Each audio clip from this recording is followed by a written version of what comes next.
يعني بتصدق يا عمو كل يوم بالليل عم ننام بردانين وجوعانين.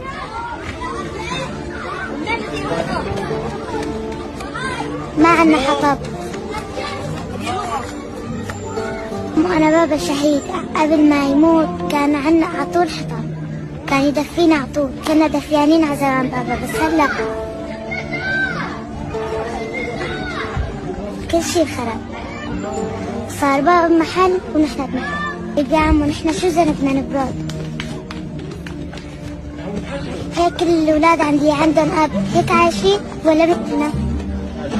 طيب يا عمو ابنك نام مرة بس مرة بدون أكل هو بردان؟ طبعا لا. شو ذنبنا نحن؟ كل الأولاد اللي عندهم أمهات عطول عم بيناموا دفيانين.